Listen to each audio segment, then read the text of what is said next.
Meanwhile, the Prime Minister has been speaking in the last few minutes. Let's listen in.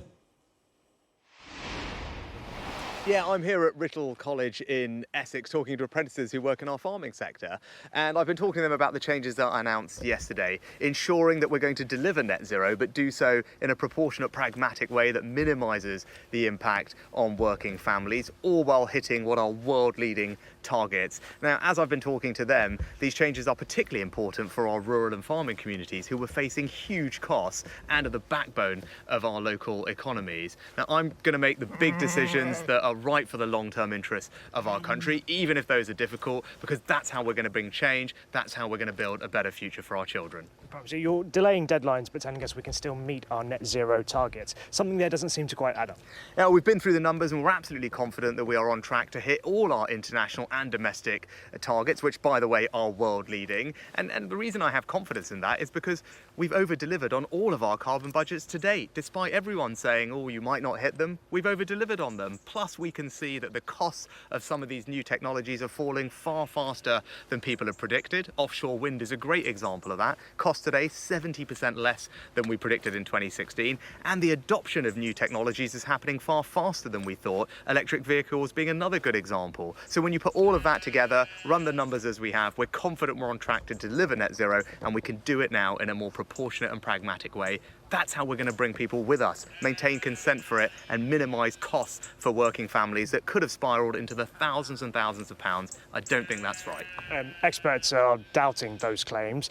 Those who have been appointed to advise you, the Climate Change Committee, they say that you're set to meet your carbon reduction targets. If you implement these policy changes, if you delay these targets, what extra things are going to come in so that we meet those targets? Look, lots of people will have lots of different views on this. We've been through the numbers. We're confident that we are on track to deliver all our targets. And I point out, people have predicted that we'd miss our carbon budgets in the past, but we've actually met every single one of them more than that. We've exceeded all of the ones in the past. But as I said yesterday in this debate, it gets polarised between extremes. There are people who just want to deny climate change is happening. They're wrong. And on the other side, there are people who approach this with a kind of more ideological zeal, where they just don't care about the impact on families. I don't think they're right either. What I've done is pick the pragmatic course to delivering net zero, because I believe in it, and I think the country does and wants to do what's necessary, but they want that done in a fair, proportionate and pragmatic way. That's the course that we are taking, and I think that's the one that will command the broadest amount of support. There was a mention in your speech about this demand about 7 bins, which has got quite a bit of coverage.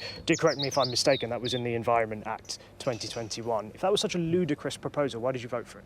No, well, what this was a proposal to put in place recycling, different sets of bins to do consistent recycling across the country. And again, now that I've been Prime Minister, I've had a chance to look through all these proposals in more detail, and I can say confidently that we don't have to do these things. Whether it's the government mandating how many people drive in cars, government saying that you need to have 7 bins, or being forced to rip out your boiler in the short term or install energy efficiency measures which could have cost you £5,000, £10,000, £15,000, or change your car earlier than is necessary. Those are all things that we shouldn't and won't do. We don't have to do them to meet our targets. Our targets are world leading. We've met them all in the past and actually exceeded them. And this is, as I said, the proportionate, pragmatic way to deliver net zero, which will help families who all want to do the right thing, but we just need to do this in a proportionate manner. That's what we're doing. And look, and it's an example of the change that I want to bring. If you want to change the country as I do, we've got to change how we do politics. We've got to inject honesty into this debate. That's what I'm doing. And yes, I get that people will have their views, they'll want to be critical, but I want to do things differently. I'm going to bring change, and that is how we're going to build a better future for our children. Speaker of the House of Commons was furious with you yesterday that you made this announcement outside of Parliament.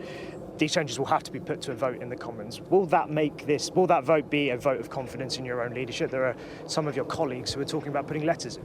Well, this is about doing the right thing for the country, and that's what I'm doing. I'm focused on bringing change. I want to change the direction of our country. I want to build a better future for our children, and I'm going to make the right long-term decisions that will make that happen. I'm not interested in chasing short-term headlines. I'm not interested in taking the easy way out. I'm interested in bringing real change. And yes, I know I'm going to face resistance along the way from all different quarters, but I am going to be undeterred in doing that, because that's what people want to see. They want to see change, and we won't have change unless we do things differently. And yesterday was an example of me doing exactly that. Thanks very much. I've got one more very quick question for you about interest rates. rates, if that's okay. The interest rates announcement is out today. Even if they stay as they are, interest rates are still very high, putting pressure on households. When do you think people will start to feel better off? Well, look, I know things are tough right now for families and businesses with the cost of living, and that's why my number one priority coming into this year was to halve inflation. We had very welcome news yesterday, which people might not have seen, but inflation yesterday fell faster than many people were expecting. That shows that our plan is working. We've got to stick to the plan to bring inflation down. That's what my number one economic priority is, and that's what we're delivering. And in the meantime, we've got support in place to help families that are struggling, whether it's those on welfare or people with mortgages. But the most important thing I can do to help people is to bring inflation down as quickly as possible. Yesterday's figures show that the plan is working. Thanks very much. Thank you very much for your time.